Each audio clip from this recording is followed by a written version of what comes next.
Welcome to the Talking the Line podcast, presented to you by Talking the Line Sports Media, giving you our best insights and analysis so you can rake in some cold hard cash on your next sports bet. Now sit on back, open up your mind, and let's cash some tickets. We can't thank you enough for joining us. We hope you enjoy.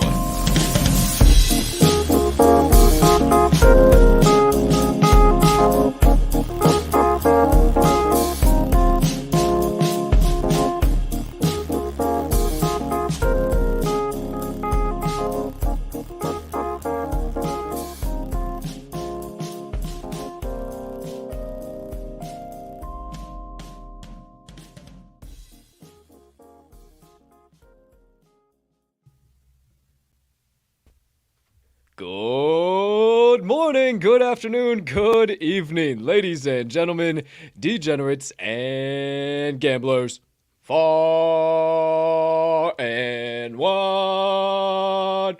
Welcome in and welcome back to the Talking the Line podcast on this absolutely beautiful Monday of bets. It's episode number 243 on this also day known as March the 14th, 2022. Can't thank you enough for choosing to stop by. I'm realizing right now that maybe a lot of the new followers on Twitter, this is the first time you're seeing my face, but a lot of time, maybe the multiple time you're counting, who knows that you're seeing or hearing my voice, that is. But so hey, hi, how you doing? Cap and Colt, good to meet you live in prime time. That all being said, we got a loaded show. We got plenty of positivity. We got plenty of good vibes coming your way. But before we can get into all of that, please take a few moments to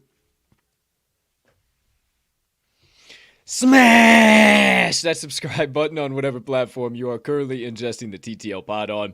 If you're watching on YouTube, you might as well hit that notification bell over there as well so you never miss the start of a live show or any additional dropping on the YouTube platform. Or if you're watching on one of our additional social media platforms, make sure you hit that like button, that follow button there so you never miss any of our additional social media content. Or if you're listening to the show on your favorite podcast directory, make sure you hit that subscribe button there too if you haven't already, as we do release the audio of every live show after each episode is complete. Next item up on the docket. Hey, you can be so kind, you can find it in your heart to do so. While you're watching today's show, maybe hit that other like button. Leave us a comment, leave us a rating, jump on over yonder in the live chat if you are watching live. We'd love to connect with you live here on the show. As well as, hey, you wouldn't mind, hit that share button too. Send it on over to your brothers, sisters, mothers, fathers, aunts, uncles, friends, enemies, neighbors, people who live on the opposite side of the damn globe as you, but you would refer to as a good old-fashioned ticket cash and degenerate, because that's what we are here at the TTL pod, and we can't thank you enough when you do all of those things, because it only helps us make TTL Sports Media bigger and better for each and every one of you. Last, certainly not least, head on over down there to this episode's description where you will locate the Talking the Line link tree. Within that link tree, you will find the talkingtheline.com website, all of the TTL Crew social platforms, and our additional content so you can consume all of that jazz in one convenient location, however and whenever you please.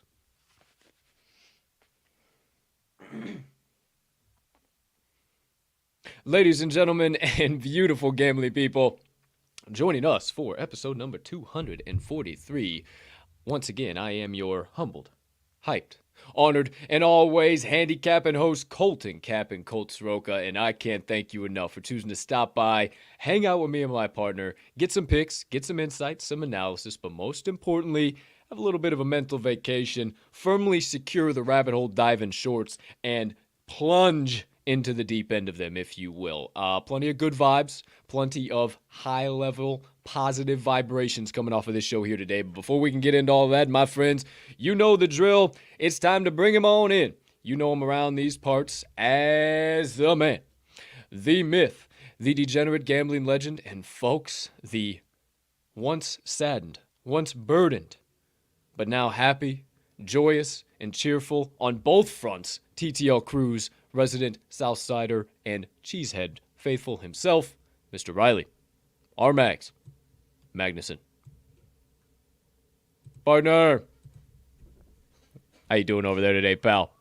Oh my goodness gracious, dude. It is a beautiful day here in the old Windy City and the sports world, dude. As far as sports happening today, kind of a little bit of a breather, if you will, as far as what we just went through and what we're about to have. But as far as conversations and what we need to get done and talk about, dude, not just in the grand old Christmas of Sports March Madness event, but, dude, we've got NFL madness happening itself, baseball free agency madness happening that I probably need to catch up with after a nice long weekend hanging out with some wedding festivities all weekend for myself. Not my own wedding, but best man festivities, if you will. But I'm ready to dive into everything, dude. How was your weekend over on your end of things, dude? Pretty swell, man. Yeah, shout out to Hunter and Courtney. Haha, didn't forget your names this time. How about that, you old sons of guns?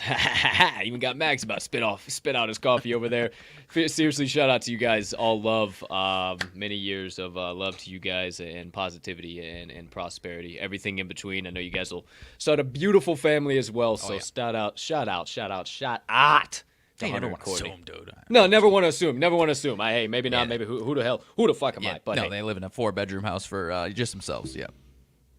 Kind of what I was thinking, but who the fuck am I? Either way, shout out Hunter and Courtney. Big weekend this weekend. Big weekend, speaking of, not as big as, getting hitched, tying the knot, till death do us part type shit. But hey, the Ether Brews, big-ass mint party for your boy. I was hyping it up. It was absolutely electric. If anybody had an opportunity to stop by on Twitter, nothing but good vibes, nothing but love. I mean, a lot of the same stuff we preach on this show and what we do, man. So a lot of good alpha, as they call it in the space. Sure. I'll stick to Web 2 terms. A lot of good insights and knowledge and stuff was being spread around the community. But it was top-notch, man. It was absolute blast. And good weekend of action, too. That was kind of always on in the background. I had a couple TVs rocking and rolling. I mean, we had UFC that was, that's up my alley. That was probably one of the better cards that we've had this whole year. Very few decisions, a lot of stoppages. The one that sticks out to me that I was just anticipating the most was that Terrence McKinney and Drew Dober fight. Drew Dober, that man's got to have something. I mean, if you look at his profile picture on the UFC website or even ESPN, his jaw is like 10 times bigger than the normal average human jaw. It's like he has rocks implanted in his jaw. Like he is made out of stone. He was taking bombs from Terrence McKinney and would not go down. So that was electric. Your boys, well, not your boys, but your conference of boys, the Big Ten, ceremoniously capped off, kind of your boys though, ceremoniously capped off with the Iowa Hawkeyes beating the old Purdue Boilermakers as +2.5 puppy dogs. So how about that? Iowa Hawkeyes go dancing unexpectedly. Well, I guess they were kind of in the tournament. Not unexpectedly to win the tournament though. Yeah, the Big Ten tournament for sure.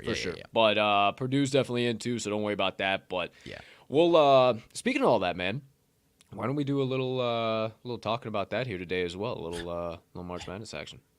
I'd be disappointed if we didn't talk about that, my friend. All right. So you might be asking yourselves here today, my friends. Speaking of all of that in between, so not much going on in today's slate. College basketball, slim to none. There is none. It's more on the ladder of that. There is 2, 4, 6, 8, 9 NBA games, and one NHL game that I would prefer to save the breath that I'm going to want back on my deathbed before I spend it on that matchup. So I don't know, call me crazy, but I say we stay out of the NHL. Maybe we talk through these NBA games. They should be pretty easy. There's not going to be a whole shit ton of value. I mean, I wrote down a little bit of value. I got a little bit of leans, some stuff saved in the old bet slip that we can definitely go through. And I know you got a handful of leans too, so we can go through all that. And then we'll pop the bracket up live on the screen. I actually got a copy of the bracket, so I'll pop it up live on the screen. We can go through it. I'll zoom in, and we can go division by division or conference by whatever the fuck they call it. Region. Yeah, region. There you go. That was the word I was looking for. Was figuring out every other one but region. We'll go through all those, and then it's kind of a segue into the second half of the show and kind of what to anticipate from TTL kind of going into this week. This is going to be like a little bit of a week different than the norm, I mean, typically we got some wild shit going on. We got the Daily Show, whatever, this, that, and the third. Well, we really got some wild shit going on this week. We have, oh boy, dropping down in the hole in the desert on Thursday. Who knows what the hell we're going to stir up. We'll talk about all that on the second half of the show. We are flying out to Vegas for March Madness, bump some elbows, shake some hands, say hi to some of our closest confidants in the industry. So shout out to all of you if you're popping by the show here today. But can't wait to be out there. We'll talk all about that second half of the show, some of the content, kind of what you can expect. But for now, partner, unless you got anything else, we'll dive deep in all of that in the second half of the show. First half of the show wise, anything in between, we'll just dive into it. Yeah, let's dive in. I mean, we got, like you said, dude, we've got bracket. I absolutely want to dive into that. We've got, obviously, Tom Brady coming back, Deshaun Watson, buzz going around.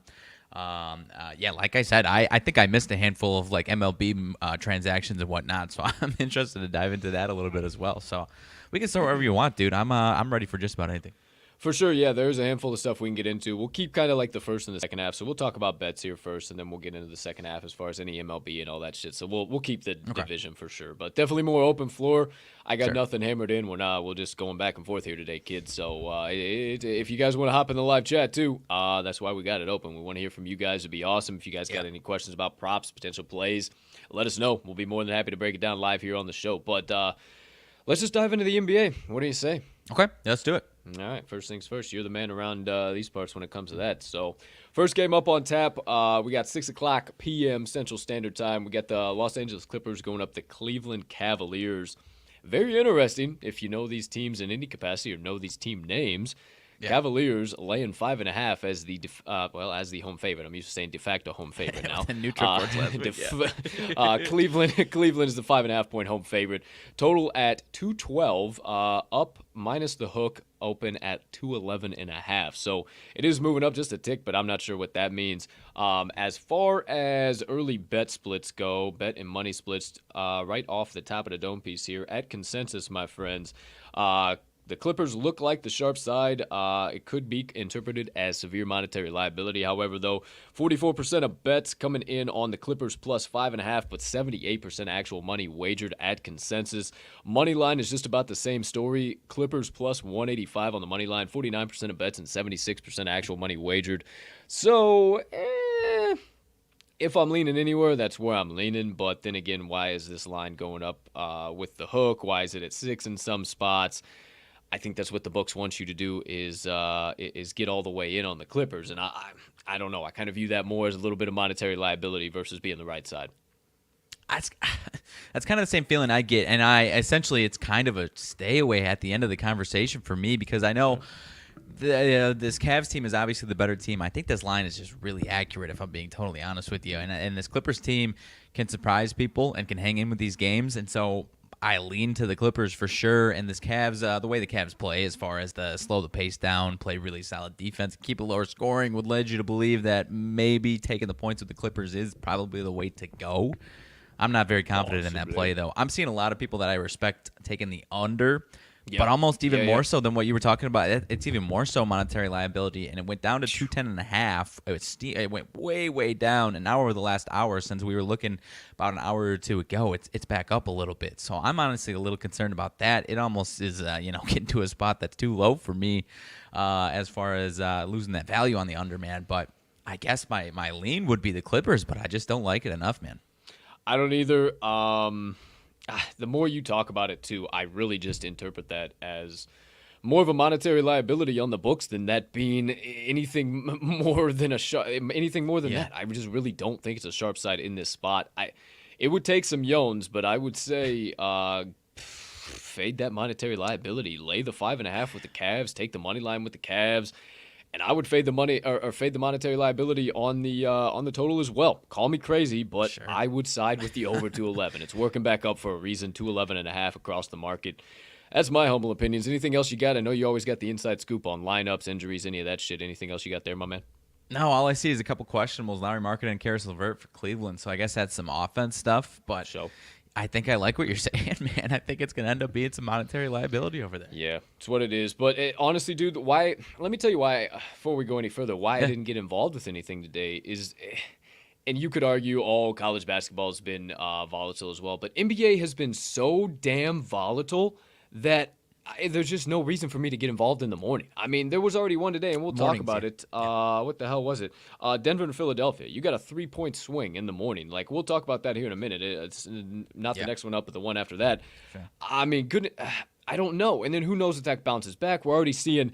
We saw. I mean, just the game we talked about. Clippers and the Cavaliers. I mean, it dropped, the line on the total dropped down. Now it's going back up. Like, what do you believe? What do you know? So it's almost like I'm gonna wait till 5:30 when every John Q sample public better is throwing money at it, so I can kind of know if this is true or fake line movement. Right, 100%. And honestly, these days where it's like the NBA is like the de facto what people are playing because it's like, oh, we've been starving and gorging ourselves on college basketball for the last 2 weeks, or at least in some capacity for the last 5 months almost essentially. And now this is the only option for people unless you know what the motives of the books are. It's like I honestly I don't like these types of days unless you think you can have that type of intuition as far as what you think they're trying to do. You know what I mean?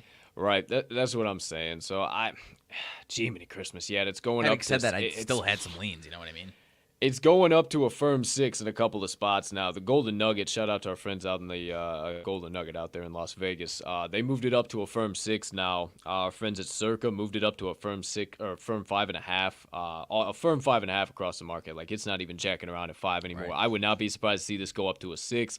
And if it does, and you continue to see that monetary liability, my friends, I would tell you that the Cleveland Cavaliers -6 might just be on my card a little bit later. So let me pull up the old bet slip. I got the old tracking app up there on that one. Next game up, Artie, you can kick it off, my man. I know these have been a couple of teams that you've had Sure. a little bit of opinions on here so far this season. 6:40 p.m. Central Standard Time. Portland Trailblazers against the Atlanta Hawks. Hawks 14-point home favorite. Total currently at 230, down from 234 at open. What say you, my man? You know, this one seems like it's one of these cases because I'm not seeing too much injury news going on. This one, so I know Atlanta is the perceived a lot better team. This Portland team is bad, but it hasn't been performing as bad as you would expect. You would think that they would be this tanking, falling through the floor type team and fading into that bottom like tier of 5 teams, but they're like hanging by a thread, and I don't know if it's realistic or not, or even if this is what their motive is, but they're like hanging on a thread as far as being in contention for the top 10, the play-in seeds, right? So this 14, honestly, I'm probably going to stay away from it because they've been a really unpredictable team. Both of these teams have been really unpredictable, but the 14 screams like it's too many for the Blazers, but in the same sense, it's like, okay, is it too many because the Hawks are going to smoke them? And over the last few days, I've been monitoring a few. The Pistons had one against the Celtics. Obviously, the Pistons, I've had some positive thoughts about them, but there's been a couple like this that haven't been that case where the dog actually ends up covering and loses only by 10 or 11 points. So from that standpoint, I kind of lean towards the Blazers, but they're just a team that I've been avoiding altogether for the most part, man. Yeah, that's kind of been my story, especially after they got rid of CJ. That kind of put the cherry on top of the cake for me. Like, I got no interest in putting my bankroll on this team anymore. And pardon me or correct me if I'm wrong here, but weren't we just talking about Atlanta like not even a week or two ago about just being back? Hey, here we They're a go, losing John basketball Collins, team, everything's man. They're like 33 and 34. what the Straight hell up. is going on? That's what I'm saying. Like I didn't realize that 33 and 34. I mean, they lost the Pistons 113 to 110 back on the 7th. They were 7.5-point favorites on the road in that game and they lost. They were 5-point favorites on the road in Milwaukee. We backed them in that spot. They fumbled the bag there, 124, 115. I mean, they're coming off of 2 straight wins, but arguably the worst wins they've had all season, 112 to 106 against the Clippers and 131, 128 against Indiana. Both were failed covers, 7.5 and 12 respectively, favorites. So I don't know, man. I think Atlanta's fugazi, dude. They could very well easy fumble the bag on this one again. They could lose this one outright, man. But the thing is, it's like you almost take like a baby sprinkle on like a Blazers money line as opposed instead of anything. I'm just so that might even be more valuable, dude. And I don't know if I'm jaded. Like I just don't know if I'm jaded to betting college basketball because you cannot buy steam in college basketball, and there is so much monetary liability that you can buy into. I mean, you see a 41-82 split bets money. Sign me up for the opposite side. Whatever that is not a sharp side, give me the opposite side. I'm all about it. I don't know. This one's just this play. Both of these teams are just too weird, man. Because it's like the Hawks have 5 straight missed covers, and now you're bumping it up to 14. But then you look over at the Blazers until they just won. What's today? The 14th. They just won on Saturday as 6.5-point dogs against the Wizards. But before that, it was like 4 straight losses as 11.5-point dogs and failed cover, 13.5 twice to Minnesota, both failed covers, and a 19.5 and a failed cover to the Utah Jazz. So just stay the hell away from this one. Don't even. I would say so. And then it looks like the under is the popular public side. If you want to fade the public at any spot, 69% of bets, 99% of money at consensus on the under 230. Obviously, you're dropping down from 234. That'd kind of be what you tend to think you'd see, but I think all the value's out of it, and I think you stay away from that as well. Yeah. So Portland and Atlanta is a big old stay away from the TTL crew. Next one up, man. I like a couple of things out of here. We're talking Denver Nuggets, Philadelphia 76ers, 6:40 p.m. Central Standard Time tip-off. Right off the jump, just to kind of fill in the gaps, Philadelphia 2.5-point home favorite, and total is at 221, down from 222 at open. I like the Nuggets plus 2.5, and I like the under 221. Now, Nuggets plus 2.5 because this bad boy opened up at 5.5, and it's dropped down those 3 points, which makes absolutely no sense. I view this less of monetary liability because it is getting 38% of bets, 73% of money at consensus. I view it less of monetary liability in that spot, to tell you the truth, and more of this being a sharp side because there's no reason for the books to honor a 3-point drop if that's not the case. That just that doesn't make sense. What do you got? What I've been kind of like, I've seen a lot of speculation. People are speculating that at least one of Harden or Embiid are going to be out, would be the reason for that drop. But having said that, Wait, Harden. Oh, yeah. Sorry, I'm bad. See, that's how much I don't fucking pay attention to the NBA. So that would be, so it's either you should be interested in the Nuggets because we're gonna find out that one of these big guys are gonna be gone, and Harden or Embiid, or it's like you said, it's a really sharp side, and that's not the case, and the Nuggets are just the side to play in this one, man. That's a good thought, man. I'm very interested you said that. How long has Danny Green been out? That one I don't know. He's not quite as significant as he used to be. Either way, I mean, with that drop, I think you. So it's like my concern is it's like if Embiid is out and it's Jokic against this Sixers team without Embiid, then I'm extremely interested in the Nuggets. Sign me up, yeah, dude. If it's just Harden though, I'm still interested in the Nuggets, but it's obviously like this team. It's only been a week or two now that they've been playing with Harden. They can still figure it out. A week or two. You know what I mean, though. Like if Embiid and if it's Embiid versus Jokic, then Embiid can still win that matchup as an individual and as a team. You know what I mean? But if he's gone, then I'm really interested in the Nugs.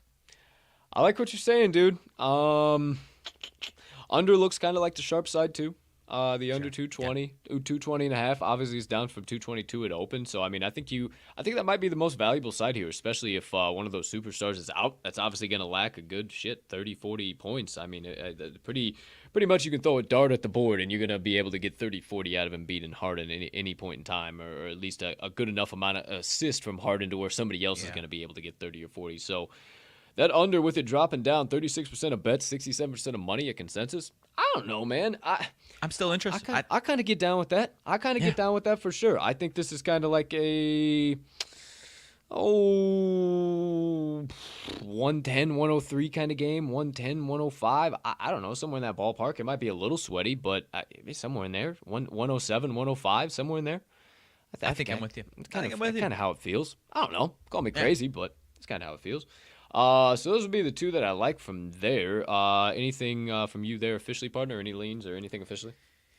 It's tough. It's like I don't know if I want to wait until that because if Embiid is out, then it's going to be like the Nuggets are going to be down to 1.5 on FanDuel Sportsbook. Really? Yep. I think we take the Nuggets, man. I think we do. Yeah, I think you do for sure too. I think you do, man. You think it's going to flip to a favorite spot? If Embiid is out, then I think the Nuggets are going to be the favorites. Yeah. Yeah, I think they will be too, and there's no reason for that to drop other than that, right? Like, right? What else? Oh, yeah. What else would that be? What else would that be for, right? Like, right.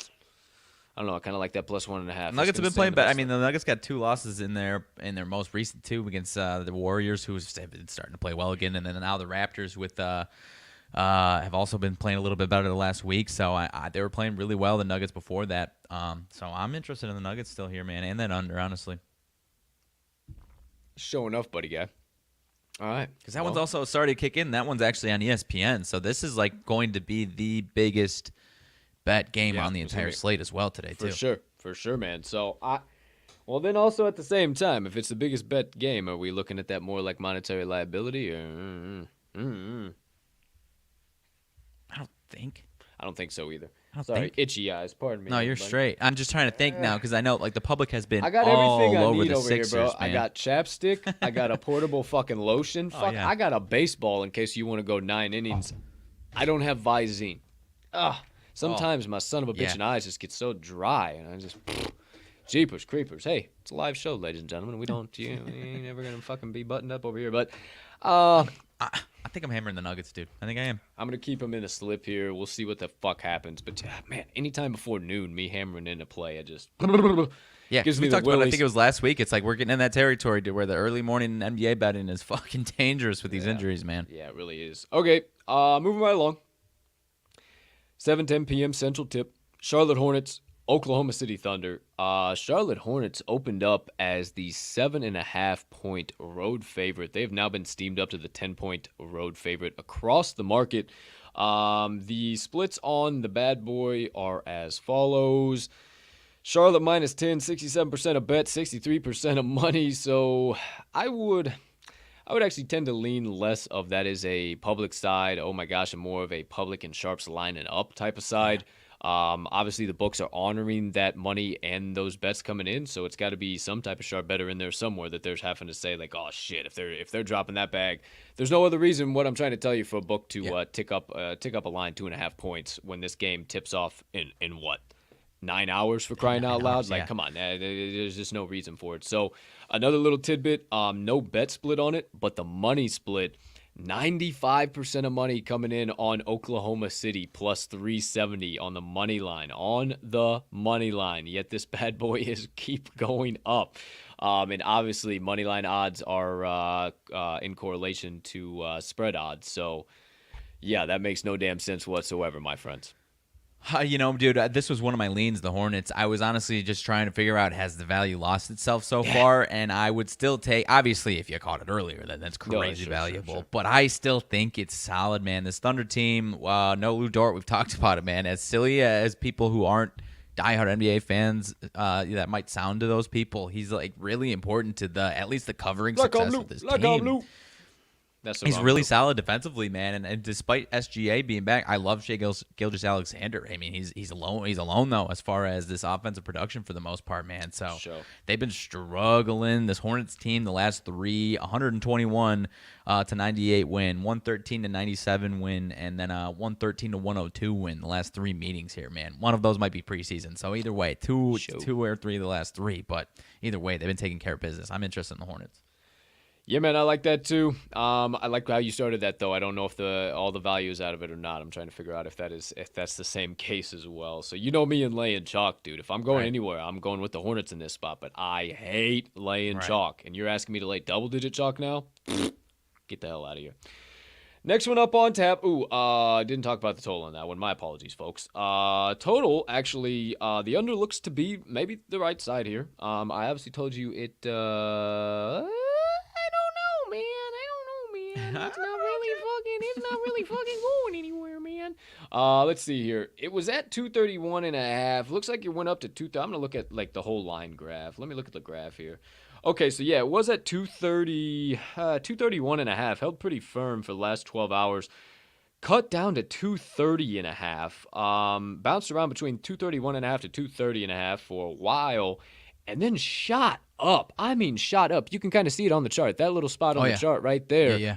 234 for a while, hit 233, 234, bounced around for a little while, and then came crashing back down to the 232, 231 and a half, and ever since it's held pretty firm. So, and this was all within Jiminy Christmas. I mean, this was all within the last fucking not even 8 hours. Like this is 5:30 9:17 a.m. is this movement and shit. So, something to think about. I mean, 8:45 a.m. we're going up and down. I mean, so, something to think about there. I don't know, man. Maybe this is just a hard stay away on the total. Now that the more I look at it, the more I think about it. I don't know. I think so too, because it's like if you're thinking the Hornets take care of the number, then they're probably going to put up a ton of points. But at the same time, you don't know if the Thunder are going to lay up an 80 egg on you or, lose 120 to 105 or something like that. And that's still under, man. So, yeah, I'm staying away from that total for sure. Okie doke, artichoke. We steam on. Next. Oh, excuse me.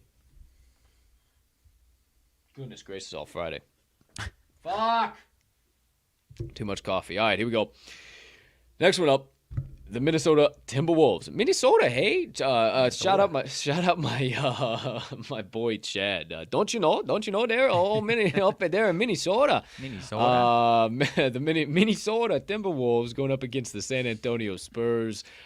This bad boy opened up at a hard 5 across the market. I didn't think it was going to go anywhere. If anywhere, I thought this was going to keep moving in the favor of the Timberwolves the way they've been playing and closing out the season. I'll be a silly son of a bitch, slap a wig on me and call me Sally. I tell you what. This bad boy is moving down. It is now at 3.5 on, shout out to both of our books out in the, oh damn, I don't have my hat. We are here live at the Circa. This is the Circa Sportsbook. Shout out Mr. Benson and Mr. Derek. We'll see y'all soon. But shout out our friends at Circa and the Golden Nugget. Both of them have dropped this down to a firm 3.5. Looks like down to 4 across the rest of the market. And again, this bad boy opened up at 5. So skipping through 4.5, skipping through 4, going all the way to 3.5. I know we've talked about them a lot on this show, partner. I know it feels like I can see the look on your face. It almost feels like you've gone to the well too many times on these bad boys, and they've kind of burned you the last few times. But I know what you're thinking. I love it. I think I'm all over the Spurs, man. I'm all over the Spurs with you in the points. I think so too, man. Honestly, my biggest concern is less than a week ago, the March the 9th. Less than a week ago. Less than a week ago against the Raptors on the 9th. Less Similar than a week situation, ago. but closer to a pick'em. It was a similar situation, but closer to a pick'em, and they looked like the clear side, and the Raptors ended up taking care of business. But if you remember, I can't remember if I talked about it or not. Maybe you and I might have talked about it off show, but it was like, okay, Fred VanVleet is coming back tonight, though. Oh, shit, and that is a massive boost to their offense. Like it's going to be different than what they've been. So I think that's still. I think we're on the side. Like, if you're not going the Spurs, it shouldn't go anywhere. Is kind of my opinion, and I think the Spurs are a good look here, man, because their offense at home has been throughout the season really, really solid, and they should. I know they got a few guys out on Saturday, but I think they get all of them back today. I like it a lot. I don't even really want to talk about the total with that. I really think the Spurs present the most value. I mean, 240. Obviously, you look to the over there, 61% of bets, 88% of money. So, obviously, everybody's going to kind of be looking at the over there. But if I was a betting man, I would say fade the public. However, like I said, I think you find the best value and the best value, or we found the best value, rather. And that's on the Spurs, +4, +3.5. So, that's on my bet slip. We'll come back to that for sure. Next one up on Tizza Tap. We got the Washington Wizards against the Golden State Warriors. Hey, hold on. Speaking of the Golden State, I got to shout out somebody from the Bay Area because you know Okay. their fucking logo is the San Francisco Bridge or whatever the fucking. I'm not from the West Coast. Golden Gate. Golden Gate Bridge, that one. Yeah, that one. That's what you fucking. I don't know. I've been locked in. Yeah, one I've of been, them bridges up there. Yeah, man. One of them old bridges up there. I come from a town of 1,200 people, you know? One of them old bridges over there. Hey, I've been locked in this fucking house of four walls way too long. I'm starting to forget my geography. I need to get the fuck out and start figuring out life again. Golden Gate Bridge, Golden State Warriors. How about that, Colt? There we go. Use your new. There you go. Hey, you guys thought I was fucking lying about rolling out of bed and barely ripping dip shit off my forehead. No, I promise you, folks. It is firmly there most of the time. Shout out. It's my boy Duncan's birthday. I tweeted it to him, but Duncan, the founder of the Ether Brews, my guy, Duncan Rogoff, it is his birthday today, so happy birthday, my man. Shout out to you. A perfect time to shout that out as we're talking about Golden State Warriors. I also believe it's Steph Curry's birthday today, if I'm not mistaken. I am not mistaken. I did not see that, but you could be right. Yeah, it's Steph Curry's birthday. Nice. Shout out to Timeless Sports. They just tweeted that out. Happy birthday to Steph Curry and Larry Johnson. Larry Johnson, probably NBA star, not 150% familiar, but I should be. Depends which Larry Johnson. There was a former running back. 1992 dunk contest. Oh yeah, dude. If it's, I was gonna say they're both. The NFL running back. Damn, is the one holy I wasn't shit, sure he is yeah, Larry Johnson, basketball player, was good. Larry Johnson, a basketball player, is a huge human being. Holy shit, dude. That is a big man. Wow. Okay, for sure. He was Shout really out in the Larry. 90s, yeah. Probably be more Shout out notable Larry if it Johnson. wasn't for Michael Jordan's reign, honestly. Okay, shout out Larry Johnson, man. Shout out Larry Johnson. Hey, somebody, I'm trying to think. JB, who the hell is JB? Only Parlays, at Only Parlays. Well, we followed him at Talking the Line for a while. Smoked a same game parlay. That is 1, 2, 3, 4, 5, 6, 7, 8, 9, 10, 11, 12, 13, 14, 15, 16 legs between the. Bro, I'm gonna retweet this because he's part of the he's part of the NFT community. He's part of the Stoned Ape Club, and the only reason why I saw that is I saw that and I was like, "What the fuck is this, dude?" 1,222.22 he put on the bet. He won 230,760. What? Goodness gracious. Wow. I'm gonna if you guys follow us at Talking the Line, you guys see it down there. I'm gonna tweet it out from I'm just gonna say wow from there right now because holy shit, that is bananas, dude. That is absolutely bananas. I've never seen I've obviously seen crazy ones, but that's a crazy one, dude. Like that's a really fucking crazy one. Holy smokes. All right, there you go. Little shout out to the community, JB. Shout out to the NFT community and sports gambling community, cashing a huge fucking. If you have the Yona ways to put $1,200 on a 16-leg parlay, that motherfucker better hit. That motherfucker better hit. Like, wait, hey, can you call us, dude? We need a parlay department. Like, can you? Hey, drop us a line. We just retweeted your shit. It's us. Hi, hey, how's it going? Talking the Line Sports Media Crew, dude. JB. Please reach out. We need a parlay department. What the fuck is this? Holy shit. He's got like 31,000 followers. I doubt that happens. But shout out JB. Goodness gracious, all Friday. Goodness gracious, dude. Jeez, all right. That being said, let's keep it moving, keep it grooving. Next game. Oh, we're I totally got us down a rabbit hole. We were talking about Washington We're and in Golden California State. over here, dude. We're in California. Shout out Duncan Rogoff. It's a birthday. Dunkin' Donuts. Shout out. I gotta send him a pack of donuts. That's what I gotta do. We got Golden State -12. They are the home favorite. It is in California. California love. Total is at 225. Sat at 225. No problem whatsoever. Welcome to the city of the Wild Wild West. A state that's untouchable like Elliot Ness. The track hit your eardrums like a slug to your chest. Rock a vest on your Jimmy in the city of sex. We in the Sunshine State where that bomb ass head be. The state where you never find a dance floor empty. And pimps be on a mission for them greens. Lean me money making machines serving veins. Bro, Pac and some California love. And dude, come on. I bet y'all didn't expect this white guy to do that, huh? All right. That all being said, my friends, 225 for the total on this one. 12-point favorite for the Warriors. California love. There you go, my rendition. You know how I've kind of felt about the the Wizards as of late, actually. I've loved them in the dog spot, but this is just, I don't know if this is a boatload of points, because everybody and their brothers are going to be, oh, that's the Warriors. The Wizards really suck right now. They sold their whole fucking team, yada, yada, yada. And I think everybody's going to kind of be laying the 12, and I'm saying nonsense. I know I've been going to the well a lot on them, but they've been cashing fucking tickets for us, dude. And like, regardless of if you're going to put them at a 12-point favorite or a 12-point dog or not, I still think that Washington has solid value in the dog spot. Now, you could argue with me everything I've been saying here today. 35% of bets and 86% of money on the plus 12. Yet this one is frozen solid, so it's not moving down. So you like to see it to move down. But either way, the money line, Golden State is getting 86% of bets on the money line, or 86% of money at consensus wagered on the money line. So that line's not going anywhere. Do with that information as you wish, Your Honor. I don't know, man. I really like that 12. I really like the 12. I think it's too much. I think you should be interested in it. So they were, it looks like they were overvalued the last three because they failed to cover the last three games. Two of them were as favorites. One of them was 4.5-point dog against the Lakers. So I think they were overvalued in a lot of those spots after having a nice run that you were kind of talking about there. Yeah. And now I think they're back in that spot. But my issue is the Golden State Warriors, like I said, they're this team, you're 100% right. This is definitely a little bit of a Warriors tax on this one, kind of how we talked with some of these teams, because if it was any lower, then everybody in the world would be on the Warriors. They're playing really, really well right now, and Steph Curry is looks like he might be getting into the Steph Curry nuclear type zone. That's my issue, but that's not gambling talk right there. That's kind of what because I agree with you. Because you look the last three times, Washington beating them outright the last three times. Man, it was last year, not any games this year yet, but. It's tough to. I've been watching a lot of these Warriors games the last three. They got 3 straight wins, 4 straight covers, and they've kind of gone to another level. I know they get Draymond back soon. I don't know. Actually, we might need to double check if that's happening today because I know they said the other day when I was watching, they said Draymond Green's coming back soon, and it might have been today, but I honestly don't know. So I'm gonna stay away from it. But that 12 is honestly intriguing. I will agree with you there. Yeah, it's definitely. Excuse me. Shit, still waking up from the pig-ass mint party.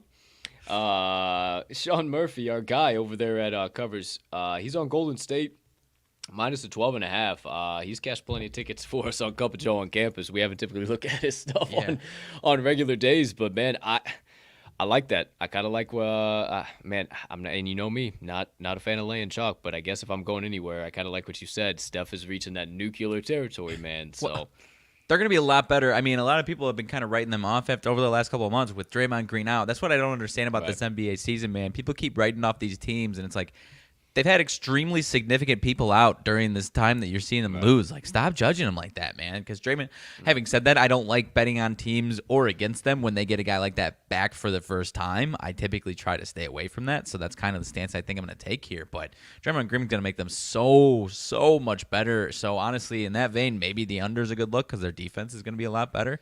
I don't know. I'm going to stay away from it, though, I think. Yeah, I think staying away from this bad boy is probably the best move, but I do like how you finish it there with maybe a look to the under for sure. No splits on that bad boy. Well, 80% of bets coming in on the over, so maybe a little something to think about there for you. We steam on. Next game up on tap, partner. I ask you, my friend, because I know you probably have some opinions, but why the hell is this line moving the way it is? We have the Chicago Bulls going across the country to play the Sacramento Kings, staying in the state of California. We were just in a little while ago. We parked the Learjet there. We're back now. The Kings are 3.5-point home dog. They opened up as a 4-point home dog, 4.5 in some spots, dropping down, and the total is at 235.5. That bad boy opened up at 236. Now, all that being said, with all that movement, everything all encompassing, before I kick it over to you, partner, Bulls getting 69% of bets and 79% of money on the minus 3.5. So you love to see that movement when you're getting that kind of split. And on the money line at minus 166, 73% of bets, 99% of money for the Chicago Bulls. And then on the under, yeehaw all Friday, my friends. 73% of bets, 98% of money coming in on the under. So you want to talk public? You want to talk public? We're talking public? Yeah, all these damn sides are public as all hell that we would want to potentially take in this matchup. So I yield back. I'll probably stay away from this one. What do you got, dude?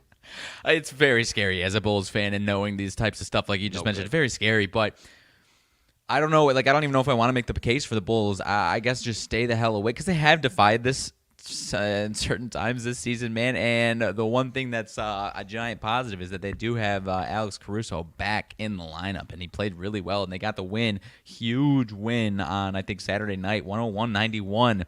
A defensive performance and defensive showing from our Bulls, dude, albeit against a middling to below average offensive team, the Cavs. C-Red. C-Red, of course, but I don't know. I'm going to stay away from it. I'm not going to be hammering the Bulls, man. I'll watch from a fan perspective for sure. This would be, if it wasn't for Caruso being back, dude, I think I would be really, really interested in laying or taking those points with the Kings, as I've done a lot of times with some of these injuries, man. But you can't deny that when he comes back. I know I'm a homer for the guy, but it's because when he comes in, it's the couple of times now where he's come in and made an impact. It's been I think they've held the team, whoever their opponent is, under 100 points. So it's not nothing, man. And without him, De'Aaron Fox, I'd be telling you to take his overs for sure. But with him in there, I'm just gonna stay away and hope that we can watch this from a fan perspective and get a win, man. I agree. You heard how I finished it. I'm staying away from this one altogether. So I like what you're saying, man. Next one up. I don't know. If I'm going anywhere, I'm going to the Utah Jazz. Milwaukee Bucks, Utah Jazz. It is holding firm at plus minus 1.5 across the market. Total at 234 right now. Opened up at 236. It looks like 235. Let me do a little investigating. I'll tell you guys for sure. Opened up at 230.5. It looks like actually here. I don't know who spilled the beans. Okay. Who messed it? Yeah, 230.5 up to 234 now. Across the market. What do you got? So I hate assuming that total really just kicked it in my head a little bit more. I hate assuming injuries, but the Jazz opening as dogs at home, despite it being the Bucks, the way they've been playing and the total going up like that, there's speculation that Rudy Gobert, he's been questionable. Speculation that he might not play. And if he does play, this is a fantastic matchup in the Jazz case. As far as, this is one of the 2 or 3 guys that you would handpick to start a team if you're trying to defend Giannis, right? Is Rudy Gobert, man. So if he's in, I'm all over the damn Jazz. They've won the last 4 meetings outright between these two teams, or maybe one of those preseason, so maybe 3 straight. But regardless, if he's gone, then I'm all over the Bucks, but this one's going to move even crazier. You know what I'm saying, though? And the one thing that really stopped me as far as, okay, the Jazz just opened up as home dogs. Similar situation, but the Warriors weren't quite playing as well. The Warriors were a home dog to this Bucks team a couple days ago as well, and the Bucks won 122-109. So, or excuse me, the Warriors won 122-109. So the Warriors were home dogs, so they actually took care of business in that spot. So it's just one of these tough situations where if you back the Jazz, you're going to get kicked in the nuts if Rudy Gobert is actually out. So I'm talking about this volatility, man. The Jazz plus 1.5 getting 50% of bets, 62% of money at consensus right now, and I don't know, man. That could, but that total going up like that, 3 points on that. That's kind of like the other thing. It's like, it shouldn't do that unless Rudy Gobert isn't playing. Because if he's playing, then it's going to be a low scoring game. 100%. 150%. So that's a high total. That's a high fucking total. I think you got to stay away from this one. I think you do until maybe 8:00 tonight. It's not a 9 p.m. Central tip. Like you can. Because how many times has that type of rationale made sense? And then it's like, oh, he's playing, no worries, they're fine. Sorry, and then sorry, it's the complete opposite of what you thought. 100%. So I'd say wait till about 8 p.m. Central if you're going to get involved until Milwaukee, Utah, or maybe until we actually hear what the hell's going on, why this line is moving everywhere, why it's so high, everything in between. Okay, that's 8. One more on tap, my friends. Everybody's favorite to bitch about, to moan about, to complain about. Hey, how about just goodness gracious with all the negativity in this damn team, Jamie Christmas. I don't even want to mention them, dude, because it's just like. The knives and pitchforks start coming out. Yeah. We're talking about the LA Lakers against the Toronto Raptors. The Lakers 4-point home dog. Oh boy. The wheels have fallen off, Captain. The plane has crashed into the mountain. It is not losing altitude. It has crashed into the mountain. The LA Lakers are 29-38. Wouldn't you believe it? The Toronto Raptors 37-30. These two teams are pretty much in the exact same spot, but a few short weeks ago, and then the Raptors just took the hell off, and the Lakers just fell off the fucking cliff. Raptors at -4. Obviously, everybody and their dogs are going to be backing them because of how much the Lakers have smacked them in their mouths. So maybe this is a time to. I don't want to say it, but maybe it's a time to back the fucking Lakers because everybody and their brothers are going to be on the Raptors, and everybody has been getting absolutely destroyed by the Lakers all year long. So, am I crazy for wanting to fade the public? No, you're not crazy, dude. I'm going to be a hard stay away. And another factor, an injury factor, is Fred's questionable. Fred VanVleet is questionable, guy we just talked about. I don't believe he played on Saturday. Sure. He came in for a couple games, gave him some huge life to their offense, and then they just got the outright win against the Nuggets, I believe, on Saturday without him. The Lakers on a back-to-back after getting absolutely murdered by the Suns last night, like 140 to 111, man. So one person I saw taking the Lakers was like, okay, well, they're going to be more desperate for this. And it's like... why is this the point where they're starting to be desperate? You know what I mean? Like, what the fuck? Or is this another spot where it's like, I mean, we had the spot where it was like, okay, LeBron last week, he's going to go nuts, right? And we're going to take a bunch of LeBron action, and the Lakers, I don't remember exactly who it was, maybe against the Wizards or something like that, or maybe the Spurs last week, and then he doesn't play at all. So maybe this is another spot where you think LeBron just goes ape shit, and you got to take some LeBron props if he's playing. I guess that would be my best rationale, man. But you're out of your mind if I'm taking the Lakers on a back-to-back after losing by almost 30 last night. Yeah, man, I'm not doing it. I can't do it. Yeah, that's because it went up to 5, and now it's coming back down despite all the money being on the Raptors still. So it's like, get me out of there, dude. No, chop feels, bro. Okay, well, I probably won't be making a play on that game either. So there you go. The exact reason, probably with every single one of those analyses, if you will. Yeah. You see why the hell we decided to stay away pretty firmly from the NBA slate. I'm gonna wait, still see some line movement, some splits, let some shit shake out. I have not locked anything in as of yet. I do not recommend that you do. Honestly, like. I think right now, Mags, is a really good time to kind of say this, too, before we move into kind of the next March Madness in the second half of the show here. And I guess we can kind of do March Madness on the second half of the show because you got, Movie Trivia Monday for sure, right? A little bit, yeah. A little bit of okay, nothing crazy. So we can just kind of segue March Madness into that, all that nonsense, whatever. But it's a really good time to kind of mention this, Mags, and this is more cerebral for sure. But days like this, it is so easy, especially when you're degenerates like us, and I mean that in terms of all endearment because 100%. I am a degenerate for the freaking JPEGs I buy. I'm a degenerate for the damn bets I place. Everything in between, I'm a certified degenerate. But with that being said, I might not make a bet today, and that's okay. That is just fine. Mm-hmm. And it doesn't matter, and that goes even further, like, if you're going to, maybe you're usually a $50 better, and you only want to make a $20 bet today. Maybe you want to make a $10 bet today. Maybe you just want to have a little action, but that's okay. That doesn't matter. It cracks me up so much in this space, and I say it all the time, that I see so much of me versus you, and I'm a better, and I know more, and I place bigger wagers, and my dick swings more than you when I walk into the sports book. Like, I don't give a fuck about any of that. Like, I put my pants in my legs the same way you do, and last I checked, there ain't a motherfucker in this industry hitting over 55%. If you want to show me 58% for sure, cool, maybe the token few motherfucker. But the real sharp, the real motherfuckers, the real people who are moving lines, you will never know their name. They will never show their faces. They will never make a single damn piece of content. I can promise you that, my friends. So, all-encompassing what I said there, it's okay to take a day off. It's okay to give the bankroll a rest. Give the mind a rest. Go outside and take a walk instead of watching some action tonight. Shout out my man Tim Cook. He always says, hey, dream big, be big. Shout out my man. Drink your water, fix your posture. I mean, it's so... Saying that quick little thing, bang, said it, and Mags goes, oh, shit, fucking, huh? You say it. It was like half of it was like excitement, but yes. You think about it. My back cracked as I was doing that. You fucking think, but it just makes you think about it. Like, it just makes you fucking think about these things, and it's okay. It's okay to take care of the mental. It's okay to not sweat out of bed every single day. Like, you can give the bankroll a rest, and, like, at the same time, if you're a degenerate like me, you're going to want a little action.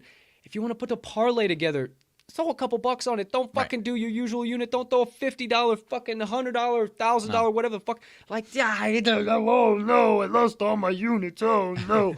and also, yeah, fucking, and also during these fucking times when there's fucking 9 games. I can count them on my 2 fucking hands. And you are seeing the Mega Whale Max 5 unit Book Slammer Banger Wanger Jammer Slammer 5,000.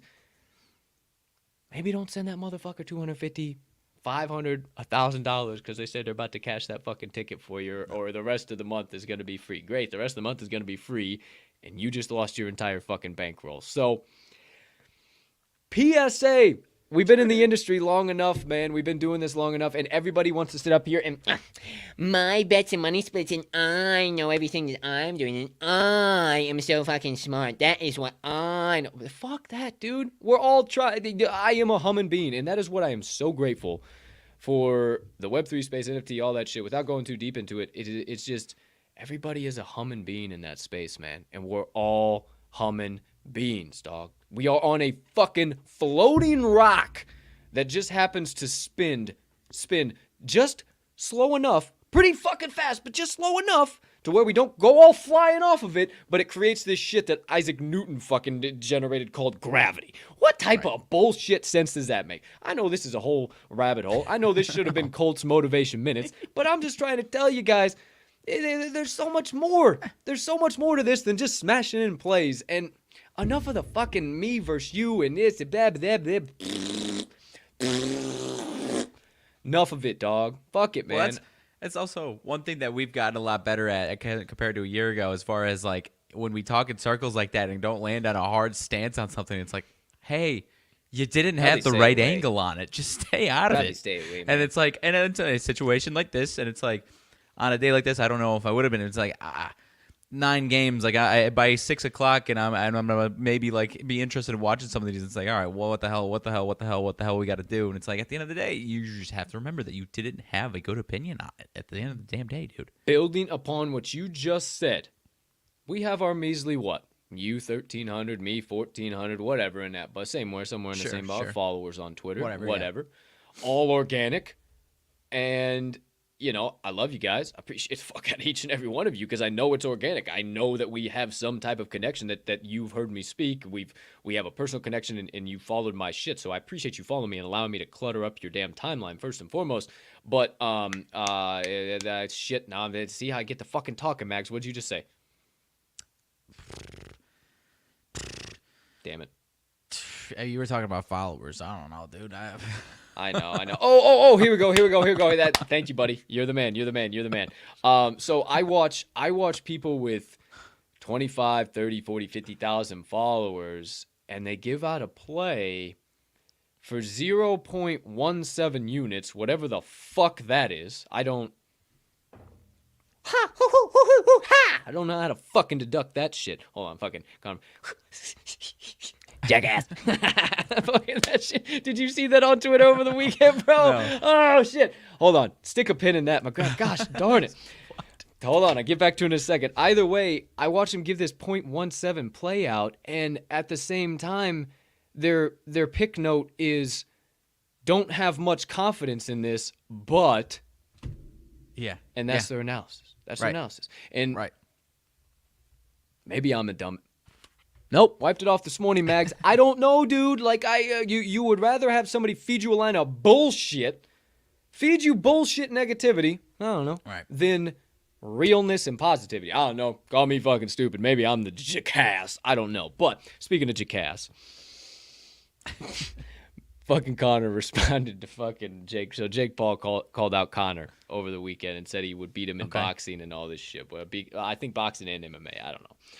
Fucking Connor's sitting in his fucking, I don't know, who knows what type of silk satin lush seats this shit is. He's in his bed, whatever.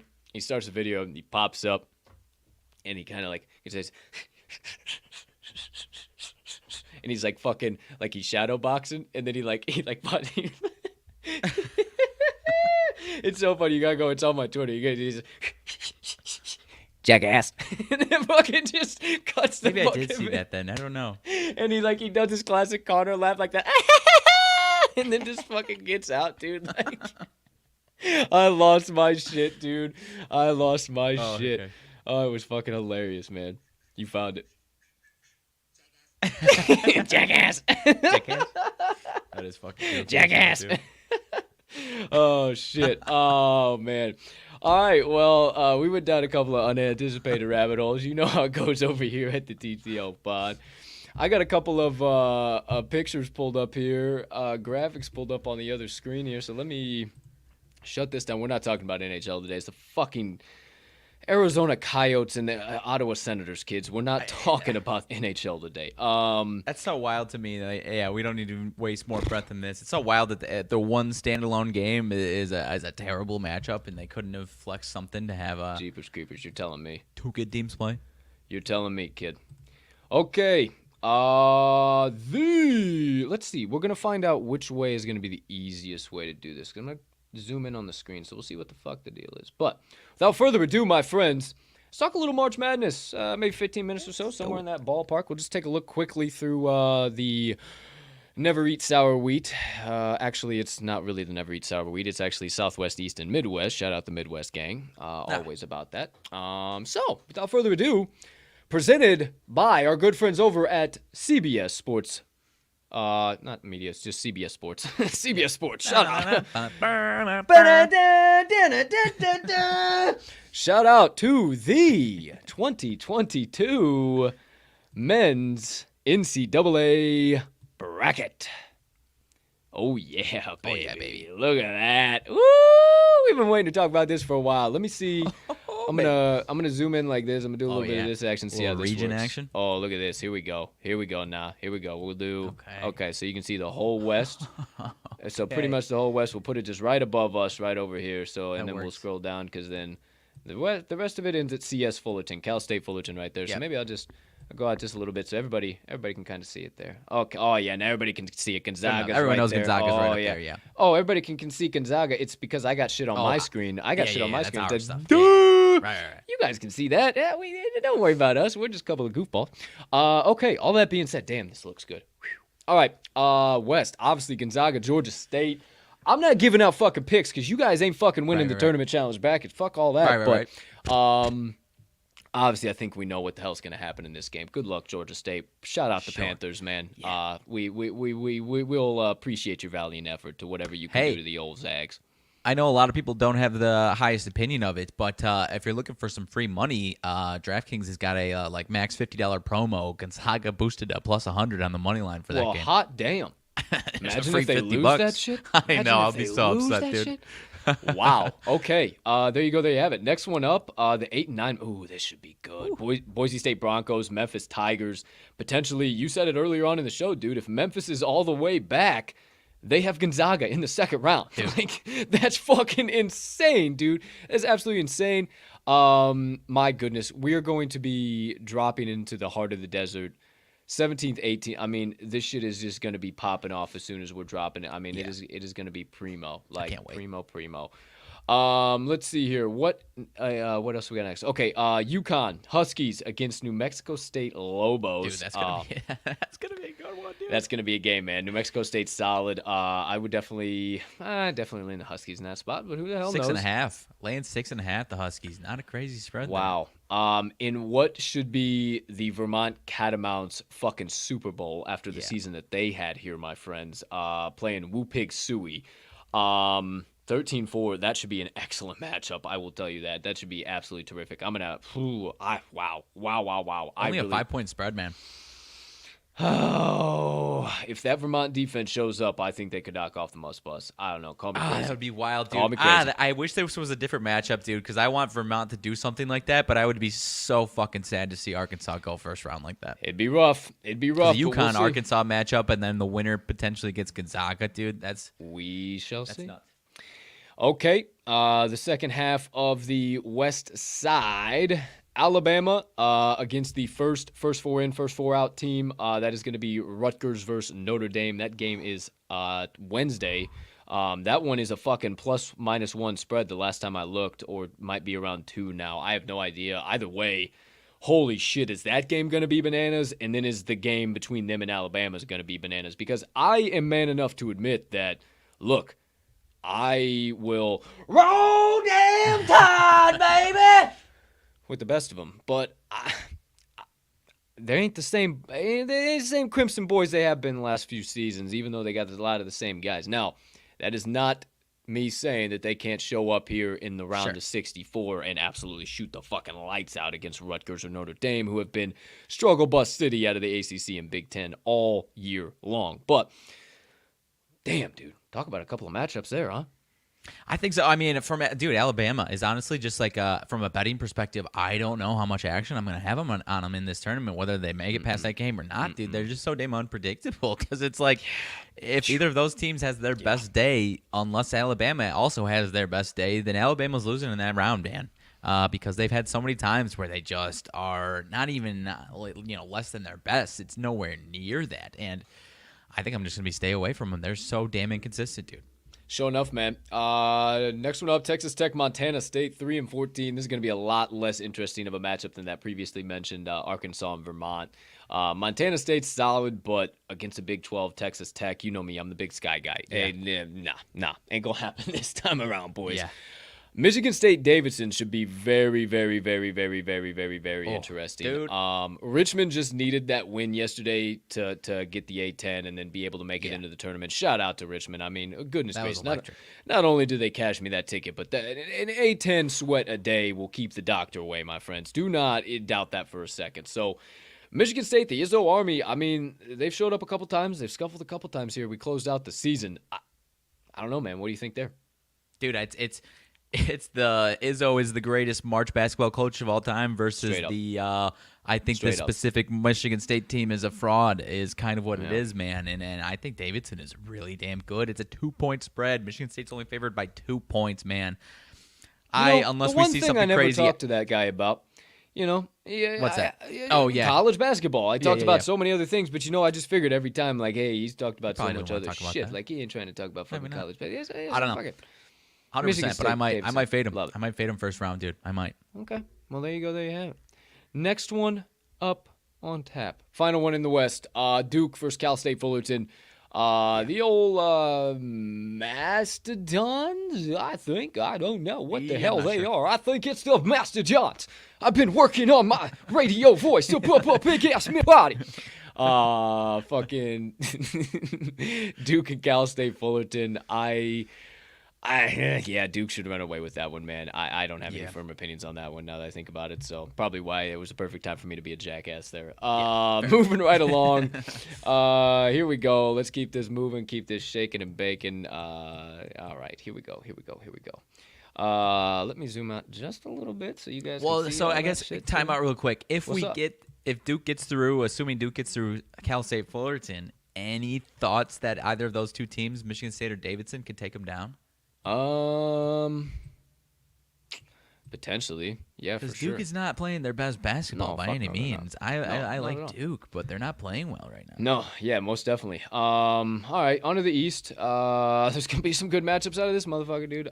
Baylor, Norfolk State. Saving breath. I went back on my deathbed. I'm good.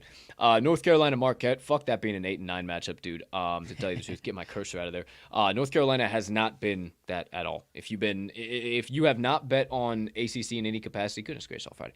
If you not bet on ACC in any capacity, then you will not know that this is not the same North Carolina team, same Wolfpack team that it has been, and Marquette has been that team.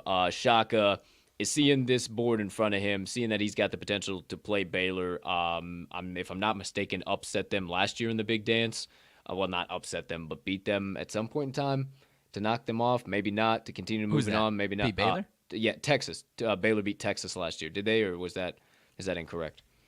I'm not sure. Baylor, I mean, a lot of days. A lot of days in between there. Either way, what I know is fucking Shaka Smart's on the revenge tour, and they're going to beat the shit out of North Carolina. So there's a free one for you. Don't fucking pick North Carolina. Marquette beat them February 24th of last year, 83-70. Marquette beat them as 9.5-point favorites. I think they cooked their ass. St. Mary's, Wyoming, or Indiana. Like I said at the top of the show, I think Wyoming beats the absolute brakes off of Indiana. Give me all of the points the books are willing to give, but I think the Cowboys absolutely. I just think it's a total step up in competition, man. Mountain West against fucking Big Ten is just. It's just different. I know we both love Big Ten, but the way them boys have been playing defense this year and what I said at the top of shows, or maybe I said it off the show, I don't know.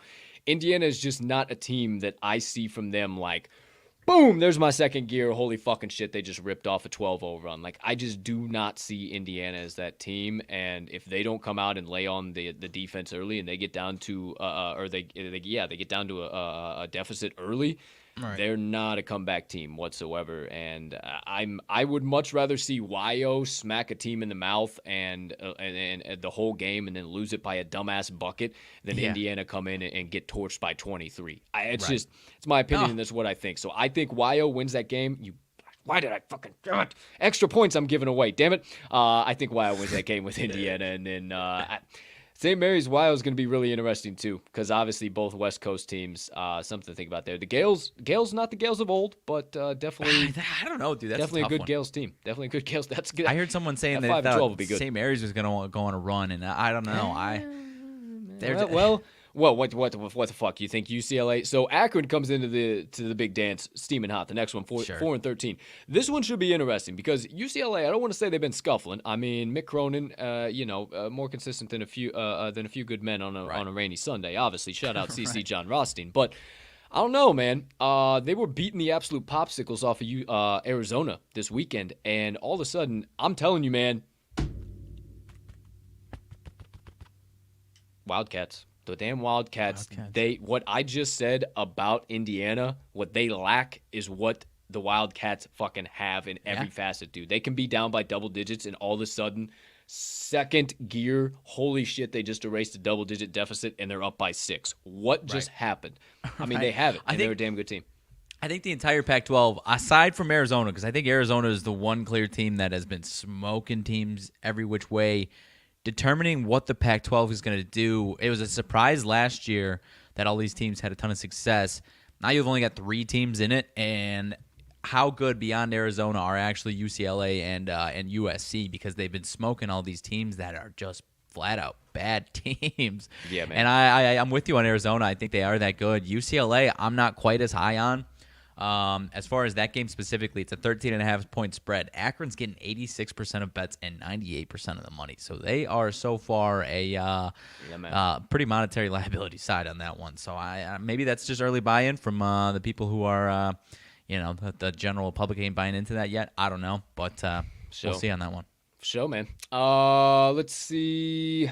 Texas, Virginia Tech. I think Texas should run away with that one, but the way Virginia Tech closed out the ACC, winning the tournament, goodness gracious, all Friday.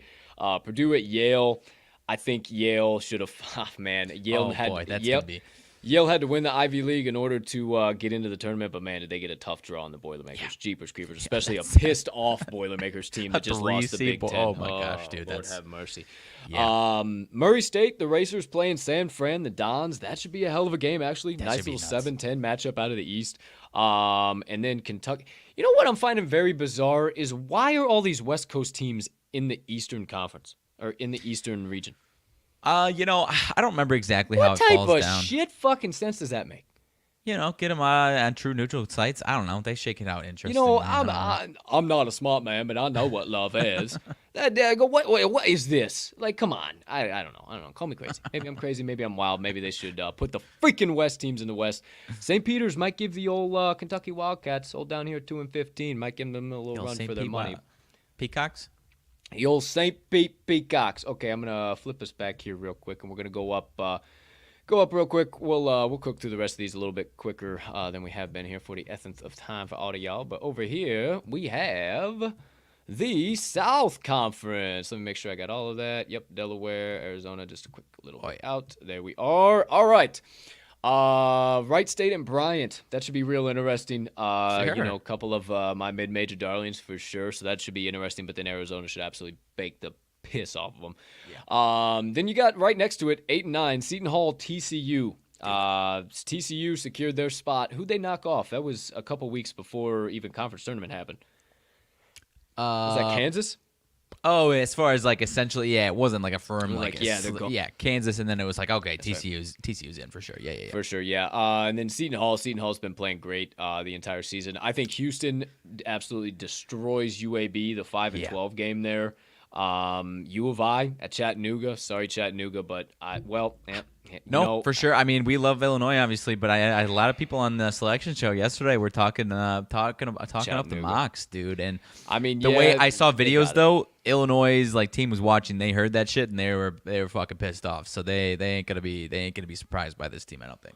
Okay, well, something to think about there then. But that 4-5 potential matchup, Illinois Houston, is going to be. Yeah, if we get there, definitely. that's gonna be a nuts one.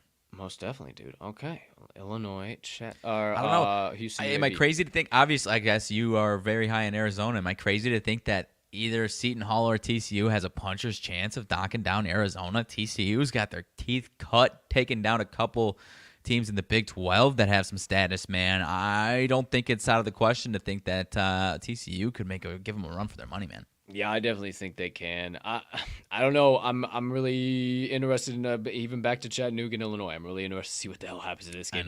This South top half of the South should be really interesting. Colorado State and Michigan.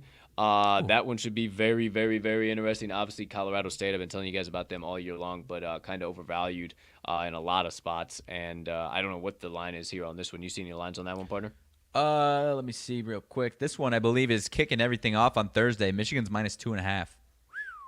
It's in Indy. It is in Indy, so it's probably going to be well, I don't know. You could say it's potentially a pro-Michigan crowd because that'll be a short travel, but you also might just get Indiana fans that hate Michigan, so it might be not a Colorado State fan crowd, but maybe anti-Michigan crowd, if you will. But it is in the same spot that they just play the Big Ten tournament, so they don't have to go anywhere for that bad boy, if that means anything to you. Okay, something to think about for sure. Do the Lancers give the Tennessee Volunteers any type of run for their money? Damn. The Vols made so many people look stupid yesterday, including me and the Aggies. Oh boy, what do they do? If they hadn't been playing this hot, dude, I'd be interested in Longwood. Maybe it's probably because we love Longwood so much, but I think so too. I don't know, man. Tennessee is looking like a trendy pick to make a nice little run in this one. I kind of like the way this is shooken out, at least to get to the Elite Eight. Honestly, I think they're getting to the Elite Eight.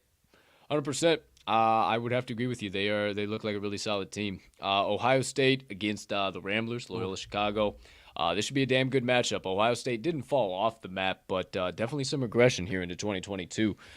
So I would say this probably be one of my favorite 7-10s we've talked about so far. I'm not sure who advances in that one. I'm gonna have to do some research. And what's the line? Virtually a pick, a -0.5 for Ohio State, man. Son of a bitch! Wow. Okay. And then out of nowhere, the Delaware Fighting Blue Hens because they won the Colonial. What in the hell? They just, de facto got in there. Villanova's going to absolutely bake the Fighting Blue Hens. Watch, we talk about that now, and then all of a sudden they're going to show out of nowhere. So, There you go. That's the South. One more here. This is the Midwest, our region. Shout out to the Midwest. We absolutely love the Midwest. Can you see them all? Yes, you can. Oh, yeah. Number 1, Kansas, and then that is Texas Southern and Texas A&M Corpus Christi. The Islanders are our favorite university in all of college basketball. Why? Because it's literally on an island in the middle of whatever, the Gulf of Mexico, I think that is. Is that where Corpus Christi is? I don't know, dude. See? My geography, bro. Here it comes again. All right, well, maybe. Who knows? Kansas should bake whatever team wins that one. But then again, Kansas, come on. What are we doing, Kansas? Hey, we got to wake up here. I don't know, man. They ain't been baking. What do you mean?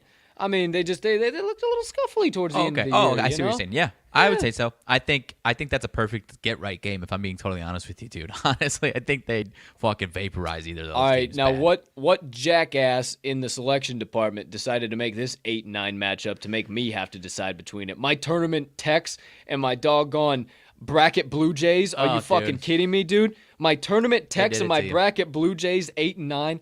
It is very, very, very, very deserving though. That's an 8-9 matchup if I've ever seen it in my life, man. If San Diego State is the favorite, they win that game, but they don't cover. -2. San Diego State -2. Wow. Oh wow. That might be literally just a down to 48-47. Stupid If it means game. anything to you, they played on November the 28th of 2019, and San Diego State won 83-52 as 2.5-point favorites. Obviously, extremely different situation a few years ago, but maybe kind of stylistic clashing, if you will, is kind of what I'm saying. That maybe San Diego State's just a bad matchup for them. Maybe, I don't know. Iowa Richmond 5-12. This is actually my favorite 5-12 matchup on Is it? On the yeah. This is dope. This is dope. This is gonna be one hell of a matchup. 8-10 Big Ten. I mean, goodness gracious, dude, this is gonna be sick as shit. Can't wait. I will probably go to Richmond, but don't quote me on that as of yet. Ed Cooley living the American dream with Providence and the boys going up against South Dakota State, who couldn't cover or win for that matter. Twin size bet, even if they were a king size blanket. So I am good on all of South Dakota State. I think Providence makes a nice little run here. I think that they could definitely. Oh shit! It'd be a good game between maybe an 8-10 meeting. If Richmond wins, then 8-10 Big East. That'll be a hell of a matchup there. And then man, oh man, yeah, Potentially boy. Providence, Iowa. Ooh, baby. Ooh. Oh boy, that they got something going on. Last couple here. LSU, Iowa State. LSU should bake the Cyclones. Give me LSU, dude. Yeah, You know me, dude. Give me LSU. Yeah, forget Iowa State. Yeah. Wisconsin, Colgate, not the same Colgate team they were. Whoopee, hi, how you doing? They won the Patriot League, but that doesn't mean jack shit to me, especially going up against Wisconsin. A number 3 Wisconsin who fucking got bounced early from the Big Ten tournament after that was kind of their whole mission to win that thing. Right. That they are going to be that, and the potential game against LSU or Iowa State. It is in Milwaukee though, man. Going to be a raucous Wisconsin crowd, dude. So yeah, not to give away my stuff. I was interested in LSU making a nice little run in this end of the bracket, but I don't know if they get through Wisconsin at Fiserv with a raucous Wisconsin crowd. Man. At I don't know. Fiserv, holy shit, dude! Fiserv That's gets nuts. popping. Wow. Okay. 2 more left. USC, Miami. I would say not to give it away, sons of bitches.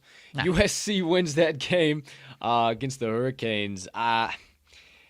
Miami's just been a little too scuffly for me to be able to trust in that spot, but it should be very interesting overall. And then before you dish out your final closing thoughts here, partner, Auburn, Jacksonville State. Sure. I think Auburn may be looking a little bit too far ahead into the big dance. Got bounced from the SEC tournament over the weekend. Yikes, McGikes. That was no good. But, hey, I think they come in pissed off, especially as the 2 seed, ready to rock and roll. And then, for Wisconsin LSU, they're probably, if they get to rock and roll, they're going to have to face them at some point in time. So there you go. There you have it. There's my opinions. What do you got to close out the old bracket here, partner?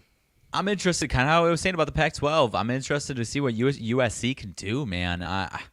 They obviously, a lot of their struggles were against UCLA and Arizona, so it's like I don't know what to expect there.